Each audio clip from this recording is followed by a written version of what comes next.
Je vais te monter ce SaaS en moins de 24 heures.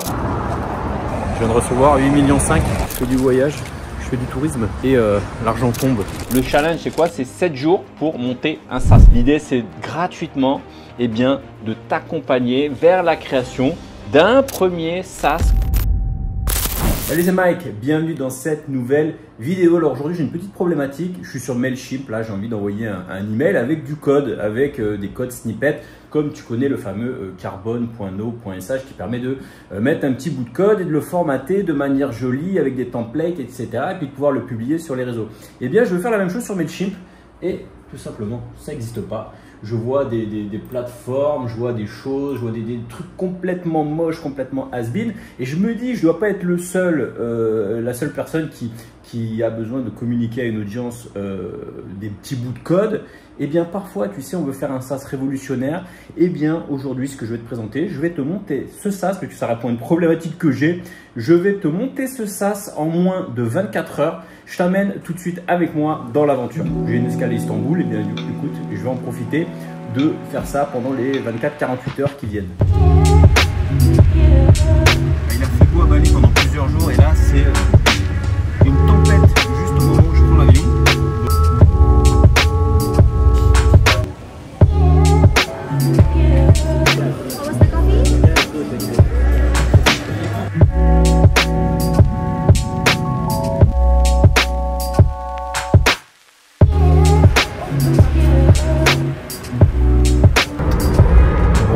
L'hôtel qui m'a envoyé un driver, une sorte de taxi, regarde, on dirait une boîte de nuit. Regarde les petites étoiles au plafond, prêt pour faire la fête.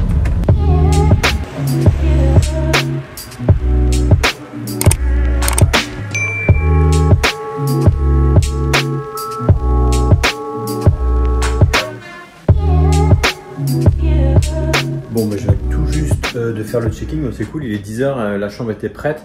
Bon, par contre, je suis déjà malade, je viens à peine d'arriver en Turquie, il pleut, je suis déjà malade, j'ai le nez bouché. Bon, regarde la petite chambre, vraiment pas mal, je crois que ça coûte 150-200 $ la nuit. Petit, mais propre, efficace, tout ce que j'aime, c'est-à-dire un lit, un petit canapé. Surtout, moi je fais toujours attention qu'il y ait un petit bureau comme ça pour bosser, il y a un café. Et surtout, on a une petite vue sympa sur tout Istanbul. Et ça, je sais pas si tu vois, c'est l'ambassade du Royaume-Uni à Istanbul. Bon, je viens d'arriver à la chambre d'hôtel. Je dois t'avouer que j'ai pas du tout codé dans l'avion. Vol de nuit, le vol est parti à 2 h du mat. Je pensais coder un petit peu là-bas. Du coup, j'ai pas avancé. Par contre, j'ai avancé un petit peu à l'aéroport. Et donc, j'ai validé un premier concept, donc j'arrive bien à utiliser Shiki, là, la librairie qui permet de générer un peu les thèmes. Là, j'arrive à bouger les thèmes. Et ce que j'essaye de faire, alors, eh bien, je vais essayer de faire un peu ce qui se fait ici sur Carbone, là. Tu sais, il y a ce petit truc là, c'est assez sympa. Et je pense que si, parce que là, tu vois, j'arrive à faire ça. Bon, c'est marrant. Mais si j'arrivais à inclure ça dans l'email, ça pourrait être quand même sympa parce que là, tu vas te permettre de customiser, soit de rien mettre comme ça. Et j'avoue que si je pouvais inclure une petite fenêtre, alors tu vas me dire, mais comment on gagne de l'argent avec ce business model? Je vais te parler un petit peu du business model. L'idée derrière ce truc-là, c'est en gros un peu comme, en fait, je me suis basé sur Carbone. Si tu regardes Carbone, c'est gratuit, tout le monde l'utilise, il y a beaucoup d'utilisateurs, etc. Donc personne ne paye en fait pour ce truc-là, je pense que tu l'as déjà utilisé. Mais j'ai vu qu'ils proposaient, si tu voulais sauvegarder, je crois, plus de code, il me semble, eh bien après tu peux utiliser une version payante. Et donc c'est ce que je vais proposer. Alors attends, fais voir ce qu'ils ont. Ils ont des plans account, voilà, donc ils ont plan gratuit, voilà, je vais me baser un peu sur eux. Donc en plan gratuit, on peut sauvegarder, exporter en PNG, custom background, et tu peux sauvegarder. Alors, il y a beaucoup 1000 snippets, embed save snippets, etc., access API, machin. Et une petite version à 5 € par mois. Qu'est-ce qu'il y a? Eh bien, ils ont Unlimited, donc tu peux sauvegarder Unlimited les snippets code, c'est pas mal. Et tu as un API Access, ok, ça je vais pas l'implémenter. Save Custom Preset, donc ouais, tu peux sauvegarder tes presets. Et Twitter Card, ok. Moi, ce que je vais faire, je vais pas me faire chier. En fait, je vais autoriser tu peux générer autant de snippets que tu veux. Et puis, je crois que je vais limiter de sauvegarder à entre 5 et 10 par exemple, et pour que les personnes ont envie si les personnes ont envie d'en garder plus, eh bien je vais faire une version payante comme ça, 5, 6, 7, 8 euros, vraiment un truc pas cher. Mais vraiment l'idée derrière ce truc là, c'est d'être en mode, c'est pas juste de faire un SaaS pour un SaaS, c'est vraiment en mode le vendre. Ça veut dire en gros, j'utilise un peu la méthode de Ramsey là, que j'ai interviewé sur ma chaîne, qui est la méthode SDD, c'est-à-dire Stripe Driven Development. Ça veut dire que même si c'est une appli bidon comme ici, tu vois, c'est vraiment une appli bidon, tu vois, générer un snippet de code avec du style pour l'envoyer dans un email, c'est pas l'application révolutionnaire avec de l'IA et tout, c'est l'application la plus simple, mais il faut apprendre à la mettre en ligne et avoir une version payante et commencer à gagner de l'argent comme ça. Alors, on va pas devenir millionnaire avec ça, mais je pense qu'il faut avoir cette stratégie pour tous les produits que tu lances. À chaque fois que tu lances un petit produit, un SaaS ou quoi, eh bien, tu commences par la version payante. Je t'invite à aller voir la vidéo que j'avais faite de Peter Level. Et en fait, lui, parfois, il faisait même pas la fonctionnalité en question. Il commençait par une page de paiement Stripe. Et en gros, si les gens aimaient, si les gens mettent leur carte bleue, eh bien, c'est qu'il y a de l'intérêt. Et ensuite, derrière, ils développent le produit. Double check the amount, let me count it. Come a long way from the council housing. 2 bathroom, 5 bedroom house. It's more than survival, like a deep man drowning. Coulda went clear when I made 10 brown in it. Bon, moi, je vais aller faire un petit tour à Istanbul. Il caille, il pleut, mais bon, ça. Bon, je suis parti manger un kebab. Je me rappelais l'époque quand j'étais en France et que je mangeais des kebabs. Et je me suis dit, ici à Istanbul, ils vont être magnifiques, ils vont être trop bons. Parce qu'à Bali, il n'y en a pas. Et en vrai, bah, ils sont dégueulasses. Bon, c'est pas ma première fois à Istanbul. Je crois que c'est ma 4e fois. Je crois, j'adore cette ville. Là, j'ai un temps magnifique. Et là, si je me trompe pas, c'est la fameuse Sainte-Sophie. Celle-là, je sais pas comment elle s'appelle. C'est le quartier de Beyoğlu derrière, hyper connu avec la place Taksim, etc. Bon, ça fait quasiment 50 minutes que je marche. Je suis parti de quasiment place Taksim jusqu'à la Mosquée Bleue. Bon, en vrai, dans ce vlog, je vais plus faire du tourisme que coder. Il faut savoir que maintenant, pourquoi j'ai voulu faire ce vlog aussi, c'est pour te montrer que maintenant, tu n'as plus besoin de passer des mois et des mois pour développer des produits ou des SaaS.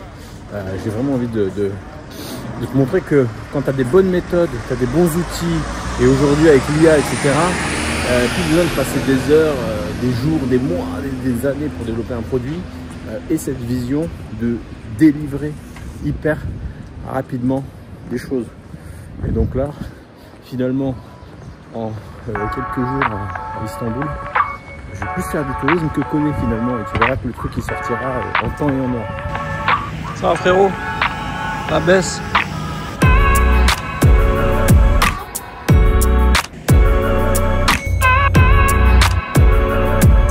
Bon bah je viens d'arriver à la Mosquée Bleue. Ah moi comme elle est magnifique. J'étais déjà venu ici il y a quelques années. Soleil dans les yeux, j'ai pas pris mes lunettes de soleil. Bon, allez, je vais prendre un petit nom de domaine. Qu'est-ce que tu penses d'un truc qui sonne bien, genre un truc de code, un truc d'email allez, disons codemail.io. On va faire ça, tiens, codemail.io. Et ça fait un peu tech, tu vois. Codemail.io. Je réserve le nom de domaine et on déploie ça, une première petite version là, vite fait. Putain, j'y vois rien du tout. Bon, c'est pas tout déployer le site. Je sais pas qu'est-ce que je pourrais mettre en headline sur la homepage. Tu vois, un truc qui... Alors du coup, c'est vrai que tu sais, la plupart des gens, ils restent même pas 2-3 secondes sur ton site. Donc déjà, je pense que je vais mettre directement le produit. Les gens, ils arrivent sur la page d'accueil, ils peuvent tester le produit directement. Avec un gros titre, ça pourrait être un truc genre send email with code snippet, send email with perfectly code snippet, ou un truc comme ça. J'ai demandé à ChatGPT qui me propose quelques petites variations de ça. Mais il faut vraiment qu'il y ait directement snippet code et email et send email ou un truc comme ça. Après peut-être que je mettrai des petits logos pour montrer que c'est compatible un peu c'est compatible avec les providers, enfin ce qu'ils envoient des emails à les Mailchimp, ce genre de trucs. Et puis voilà.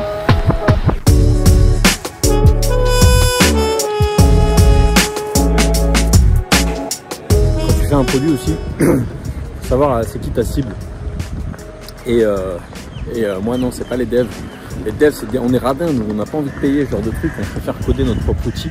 Tu vois, alors moi perso, en vrai, s'il y a un outil qui fait le job bien, je paye, tu vois. Mais quand même, on a cette nature de se dire, vas-y, on va pas payer un produit alors qu'on peut le dev. Et ouais, c'est vrai, des fois on est comme ça.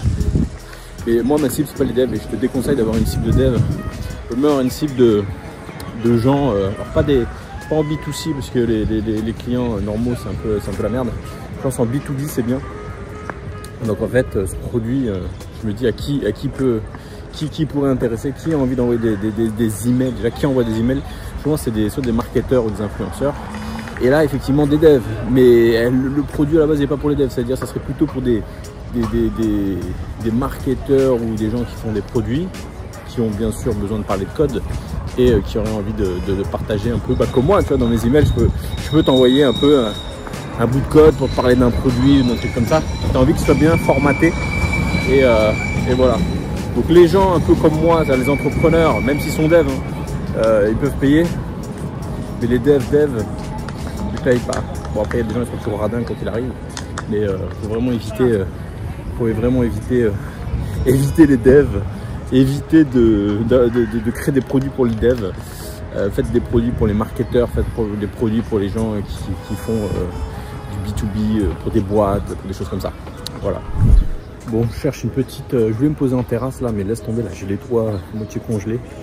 Donc j'ai oublié la terrasse, je vais essayer de me trouver un petit coin où il fait chaud, où il fait bon, où je vais pouvoir boire un bon café. Et voilà, donc là ça fait 75 minutes, presque 75 minutes que je marche, un peu plus d'une heure. Donc c'est cool, je suis vraiment content de marcher parce que je ne parle pas beaucoup de ça, mais en 2024 j'ai eu vraiment putain de mal de dos. J'ai vraiment une espèce de sciatique là qui s'est relancée. J'ai trop bossé, je suis resté trop assis à l'ordinateur. Alors je vais pas donner les conseils à la mec là qui monte à l'Everest, tout ça, machin, sortez de chez vous, mais en vrai ça compte. Sortez de chez vous, allez marcher, faites de l'activité. Le dev c'est bien, être assis derrière un ordi c'est bien, mais à un moment il faut la réalité, il faut marcher, il faut faire des trucs. Moi je le vois, j'ai vraiment passé une période où j'ai eu des douleurs, je pouvais pas marcher. Au moment, en plus d'un quart d'heure, j'avais hyper mal et tout machin. À un moment j'ai dit bon, on se reprend en main.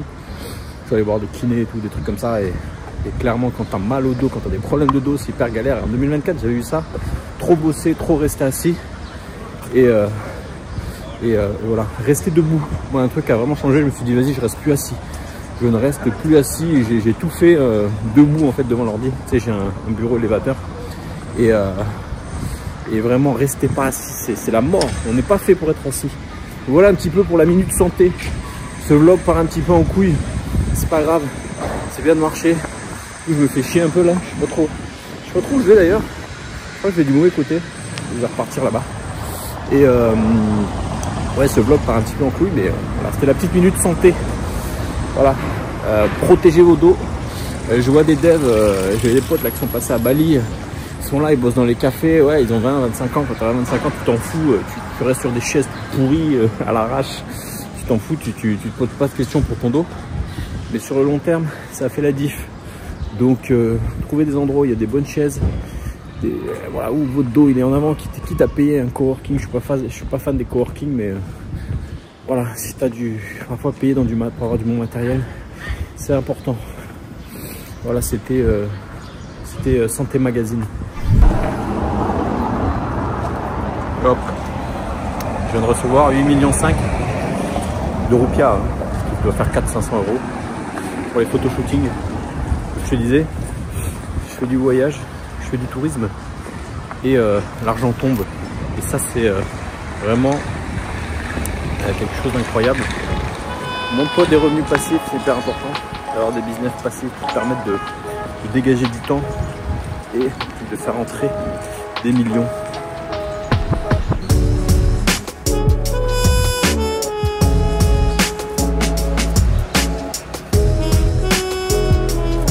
Ouais, bah là je suis dans le marché.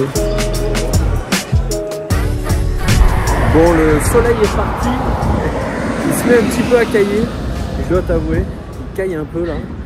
Et écoute, je vais rentrer à l'hôtel. Et bon, on va coder un peu, hein. C'est bien de faire le touriste. On va aller un petit peu coder. Là, je vais m'attaquer à la mise en place du Stripe si j'ai fait des écrans pour les options de paiement, etc. Maintenant, il va falloir coder ça avec Stripe. Et la première fois, c'est un petit peu galère si tu n'as jamais fait ça. La première fois de mettre en place Stripe, ça peut être un petit peu galère parce qu'il y a plusieurs méthodes que je vais vous présenter après. Il y a notamment une méthode où tu embarques la page de paiement Stripe sur ton site. Une méthode où c'est toi qui recrée le formulaire Stripe sur ton site, mais je suis moyennement fan parce que les gens ils aiment bien être habitués à des pages, ils aiment bien avoir les pages auxquelles ils sont habitués. Si tu fais ton propre formulaire de paiement Stripe, le problème c'est que les gens ils disent c'est quoi ce formulaire, ils n'ont pas confiance. Donc moi je suis plutôt partant de la deuxième approche, c'est-à-dire d'embarquer la page de paiement Stripe en mode embed sur ton site, parce que les gens ils sont tout simplement ils ont plus confiance, on va dire. Donc je vais aller mettre ça en place, ça devrait être assez rapide. Ce que je fais c'est que souvent moi j'ai un boilerplate, je le vends pas, d'ailleurs peut-être que je le vends, tiens, peut-être mettre ça en place, on verra. En fait moi j'ai souvent une structure que je maintiens un jour, que je tiens un jour, où je mets les packages à jour, etc. qui contient ma stack, Drizzle, etc. Nexthost. Je n'ai pas utilisé Betterhost encore. J'attends que ça mûrisse un peu. Je laisse les autres se casser la gueule un peu là-dessus. Et ensuite j'utilise les outils que les autres utilisent. Une fois que les autres se sont cassés les dents, une fois que c'est mature, on va dire. Bref, j'ai souvent ma stack, un boilerplate que je mets à jour. Et après quand j'ai des projets, je démarre sur ça. Donc j'ai un boilerplate custom perso qui me permet d'aller vite. Ça c'est la première chose quand je démarre des nouveaux projets. Et j'ai aussi un projet monorepo qui a une stack commune où dessus je ship plein de produits custom, produits maison, mon blog, mon système j'ai plein d'outils internes en fait, et ça j'utilise en monorepo. Voilà, bref, Kai, je retourne à l'hôtel. Mais regarde-moi un petit peu cet hôtel, comment il est vraiment sympa. Stylé. Avec la vue sur la baie, là, je sais pas comment on appelle ça, le truc d'Istanbul. Regarde un petit peu les entrées, c'est vraiment sympa. Moi, je suis au 6e étage. Ce qui est bien, c'est que tu peux demander, moi je fais souvent ça, je demande d'être dans les étages hauts, ça marche pas tout le temps. Mais parfois ça marche, et ils m'ont mis au 6e étage, c'est quasiment des étages les plus hauts. Donc voilà. Bon, je viens de rentrer après 12 500 pas, c'est vraiment sympa. Bon écoute, ce qui est cool ici, je vais pouvoir me faire un petit café, c'est trop bien, ils ont mis tout ce qu'il me faut. Et on va se faire un petit café, comment ça marche le truc? Hop. Bon, je dois t'avouer qu'ils sont un peu casse-couilles, ils te mettent un grand bureau. Hier, j'avais poussé toute leur merde là, tous ces trucs là, les machins, les prospectus, la machine, j'avais un petit peu tout poussé pour avoir un peu de place.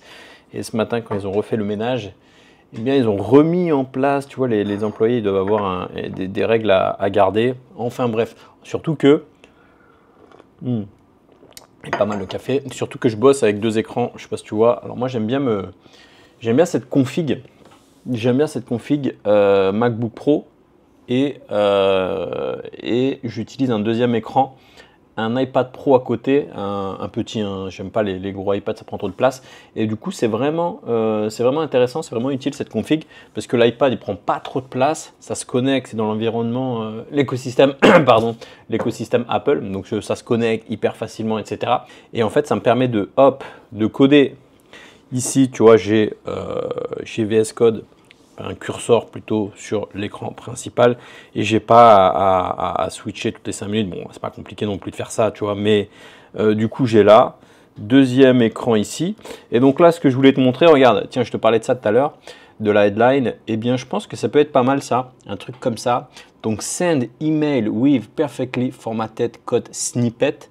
Donc ça peut être pas mal pour la page d'accueil. Du coup, tu arrives ici direct, Alors tu mets un petit peu de social proof ici, tu vois, tu mets que ça a été utilisé par pas mal de créateurs. Tu vois, tu as directement donc la headline et boum, un gros call à l'action, try for free. Et là directement, eh bien, tu peux tester le truc, c'est gratuit, donc les gens ils comprennent direct. Ils se disent tiens cool, je peux mettre du code, je peux le formater à ma sauce, hop, GitHub, machin, tout ça, par exemple. Et là, boum, tu génères. Et là, directement, donc tu as un exemple d'email, donc tu comprends tout de suite, tu dis ok, ça donne ça. Ok, donc c'est un email qui va être généré, ça donne ça. Je copie le code et j'ai plus qu'à le coller en fait à l'intérieur de mon outil. Un petit peu aussi, on montre un peu que ça fonctionne avec Mailchimp, GetResponse, etc., histoire de rassurer un petit peu tout le monde. Je ne sais pas si tu avais clairement capté la problématique, mais la problématique, c'est que, tu vois, alors il faut envoyer des mails pour comprendre cette problématique. C'est quand tu utilises un site comme, par exemple, une application comme Mailchimp ou tout autre gestionnaire d'email comme ça. En fait, le problème, c'est que tu as accès à un éditeur qui est vraiment limité. Et donc, si tu veux mettre du code un petit peu formaté, tu es obligé d'utiliser donc Carbon. Ensuite, donc tu peux gérer un petit peu le style. Et ensuite, tu exportes, tu fais une image, etc. Et là, l'idée, c'est que du coup, eh bien, hop, tu vas pouvoir aller directement. Enfin, moi, perso, ça me changeait la vie. Je vais pouvoir donner des petits exemples de code, choisir mon thème comme ça. Boum, générer le code. Tac. Là, je fais ça, alors là, il y a un petit bug, on va corriger. Et là, je vais copier le code, boum, et je vais plus qu'à avoir à l'utiliser ici, à l'intérieur. Hop, hop, hop, je peux revenir ici, à l'intérieur de mon truc, et tu verras que ça va être parfaitement, normalement, tu vois, que c'est parfaitement formaté. Clairement, sinon, je t'ai généré ça sur V0, là, je viens de le récupérer là. Donc, en gros, tu as une version, tu auras une version gratuite ici. Bon, en gros, la version gratuite, tu peux sauvegarder des snippets, etc. Une version ici à 7 $ par mois où en gros tu peux limiter, enfin c'est unlimité, tu peux en sauvegarder à l'infini. Probablement peut-être que je limiterai pour la version gratuite, il y aura peut-être moins de thèmes, ça peut être une option, tu fais un peu moins de thèmes comme ça. Ça peut être une option d'avoir un peu moins de thèmes. Et j'ai fait aussi une version lifetime. En gros, tu l'achètes une fois. Et l'idée, c'est de se dire, voilà, pour éviter d'avoir du churn, c'est-à-dire des personnes qui prennent 7 $ et puis qu'au bout de 2-3 mois, ils arrêtent. Il y en a peut-être qui se disent, voilà, je le prends à vie, j'aime pas les abonnements. Mais en fait, ça revient à peu près à une année d'abonnement. Donc en fait, tu dis, si je l'utilise plus d'1 an, vaut mieux que je prenne en fait le lifetime. Donc du coup là tu es connecté, tu peux voir un peu tes snippets, qu'est-ce que tu as sauvegardé. Donc là j'en ai pas, l'idée c'est voilà, le but c'est de se dire voilà, si jamais j'ai besoin d'en sauvegarder, écoute, je peux sauvegarder par exemple si tu génères un snippet avec un style particulier et tu veux le réutiliser pour plus tard parce que par exemple tu en as plein, tu génères ton code, tu peux le sauvegarder ici. Donc là il mouline. Voilà, donc là je l'ai sauvegardé. Et du coup, hop, My Snippet ici, eh bien, tu peux sauvegarder tes snippets, tu peux en avoir plusieurs. Tu peux donc les supprimer. Etc. Voilà, donc là, j'en ai enregistré 5. Et du coup, pour pousser à l'achat, on va essayer un 6e. Là, la personne se dit, allez, on va enregistrer un 6e snippet. Boum, là, normalement, tu vas taper un petit message d'erreur. Et ce qui va faire que par la suite, donc là, tu as un message d'erreur et qui te dit, voilà, vous devez pourchasser une version Pro Lifetime, machin, tout ça. Donc là, tu arrives ici. Et maintenant, donc là, tu vois que toi, tu es sur la version, le current plan, c'est la version free et la most populaire. Et tu peux récupérer un lifetime. Disons, on va subscribe à la version yearly. Boom, c'est parti. Et donc là, on a la page, on a la version embed ici. Donc là, je suis en mode test. Je suis en mode test et tu as le formulaire Stripe que tu connais et donc que tu vas pouvoir utiliser. Gratuit, c'est la fausse carte, je crois que c'est 42. Si je dis pas de conneries, il faut mettre une date supérieure à ça. On peut mettre un numéro. Tac. Il détecte que je suis en Turquie. On va l'appeler Mike. Allez, s'abonner. Boum, c'est parti. C'est parti. Donc là, normalement, je bascule sur Stripe. Et normalement, comment ça marche derrière? Tu vois, tu as une page success ici, mais normalement, tu as un webhook. Alors, le go to dashboard, c'est pas le bon truc, on va changer le nom. Tu as un webhook qui va rappeler justement, qui va rappeler le code et qui va mettre à jour tout ça. Tiens, bah du coup, en enregistrant cette vidéo là, pendant ce petit vlog vidéo là, pendant ces 48 heures ici à Istanbul, bah, ça m'a donné une idée. Je me suis dit, tiens, ça serait intéressant en fait de faire un petit challenge pour les personnes qui voudraient découvrir un petit peu comment monter un SaaS avec Next, React, etc. Eh bien, je me suis dit que ça serait intéressant de faire un petit challenge. Donc, je t'ai fait une petite page de capture ici. Je ne sais pas si tu la vois, je pense que tu ne vois pas grand-chose. Maintenant, tu peux aller très vite. Tiens, hop, on va tourner ça. Regarde, j'ai fait une petite page. Tu peux faire des trucs tellement rapidement. Maintenant, tu as une idée. Regarde, tu as une idée et tu peux directement l'implémenter et ça va très vite. Une petite page assez stylée comme ça avec quelques idées de modules que je vais mettre dans ce challenge. Hop, je tourne la caméra. Ouais, donc ça serait cool. Donc je me suis dit, tiens, j'ai eu l'idée en faisant ça, j'ai un peu de temps. Bah, tu sais quoi, j'ai fait la landing page et bah, tu pourras la retrouver en description. Tu t'inscris. Et bah, quand sortira cette vidéo, normalement, je pense que j'aurai mis en place tout ce qu'il faut pour le challenge. Et en gros, c'est quoi le challenge? Eh bien, je vais te donner les basiques. Je vais te faire une petite formation offerte où tu vas pouvoir démarrer rapidement avec React et Next. L'idée, c'est que ça s'adresse un petit peu à tout le monde, aux personnes qui auront envie de découvrir un petit peu l'environnement React, Next, etc. L'environnement JavaScript, TypeScript, React, Next et qui voudraient en fait comme ça commencer à démarrer peut-être un projet, un produit. Alors, le challenge, c'est quoi? C'est 7 jours pour monter un SaaS. Alors, ça ne va pas être un SaaS révolutionnaire, mais ça va être un SaaS un petit peu comme je l'ai fait là, en 48 heures. On va droit au but. Moi, je suis allé vite. Une petite idée. On a une idée, on produit rapidement et on sort un SaaS fonctionnel qui va jusqu'à la mise en production. Donc, c'est ce que j'ai fait là. Je mets toutes les infos en dessous dans la description. J'ai vraiment eu cette idée un petit peu au feeling comme ça. Écoute, c'est là. Inscris-toi et normalement tu recevras une formation offerte avec et un lien vers le groupe Discord et on va essayer d'organiser ça. Je ne sais pas encore, moi souvent j'ai des idées, je ne sais pas comment on va organiser ça, mais l'idée c'est de essayer de faire sauter un petit peu les blocages comme ça pour les gens qui se disent bon, est-ce que ça vaut le coup de se lancer avec Next, qu'est-ce que je peux faire, je ne connais pas, c'est quoi les React Server Components, c'est quoi les serveurs Action, comment ça marche, j'ai jamais trop vu ça, j'ai fait un petit peu de JavaScript, un petit peu de React. Mais voilà, je ne vois pas trop comment ça marche. L'idée, c'est gratuitement de t'accompagner vers la création d'un premier SaaS comme ça, d'un premier site que tu vas pouvoir faire comme ça et surtout avec l'IA. Donc, je vais te donner tout un tas de règles, cursors. On verra, je vais te donner tout un tas de choses. L'idée, c'est que même si tu n'es pas un développeur expérimenté, que tu te lances là-dedans, eh bien, l'idée, c'est que tu puisses en fait avoir toutes les compréhensions de base pour démarrer avec Next, parce que voilà, pour faire un SaaS, il faut quand même choisir un framework et des technologies. Donc voilà, tu as tout ce qu'il faut pour démarrer avec Next et React. Avec l'authentification, je vais te montrer comment on met en place l'authentification, comment on crée des pages avec l'IA, avec les outils modernes, tout ce que j'ai utilisé ici, hein, Vercel, V0, Cursor, Claude, etc. Et l'idée, c'est que rapidement, tu puisses démarrer ton propre projet. Et le fait de faire un challenge comme ça, ce qui est cool, c'est que y aura d'autres personnes. On va essayer de se motiver comme ça un petit peu tous ensemble. Et l'idée, c'est de voir un petit peu où ça amène. Et puis, on ne sait jamais, peut-être qu'il y a des beaux projets qui vont en sortir. Donc, c'est le premier lien dans la description. Voilà, je m'arrête sur cette vidéo. C'était un petit challenge un petit peu sympa comme ça que je me suis lancé, un petit défi d'essayer de sortir un SaaS rapidement en 48 heures. Eh bien, c'est fait, c'est en production. Je ne vais pas aller développer ce produit-là parce que ce n'est pas un produit qui va me rendre millionnaire, mais l'idée, c'était vraiment de te partager ça. C'était de te partager qu'il ne faut pas passer du temps, il ne faut pas passer des années avant de développer un produit.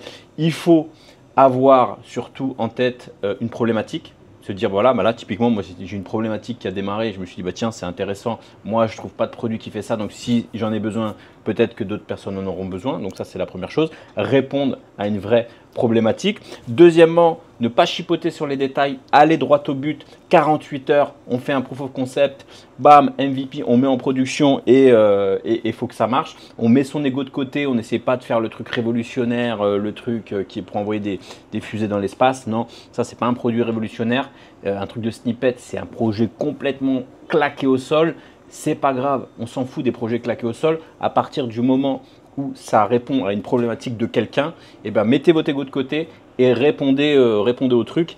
Mais c'est comme ça qu'on avance. Donc voilà, l'idée, c'était pas de te montrer le SaaS révolutionnaire. L'idée, c'était de te montrer que tu peux développer en 48 heures des projets en production avec Stripe, paiement, intégration, etc. Eh bien, si tu veux aller plus loin, si tu as envie de faire comme moi, eh bien, je te mets le lien dans la description. Tu retrouveras toutes les informations pour rejoindre ce challenge. C'est vraiment un challenge qui s'adresse aux développeurs qui sont déjà peut-être en place, qui ont envie un peu de se dire, allez hop, on va grâce à l'IA se booster à développer un SaaS. Et même les personnes qui auraient envie de se lancer dans l'aventure du code, d'apprendre React, Next, etc. De toutes ces technologies qui sont tendance et surtout avec les méthodologies liées à l'IA. Allez, sur ce, je m'arrête. Je te souhaite une bonne semaine. Je te dis à bientôt pour une prochaine vidéo. Ciao, ciao.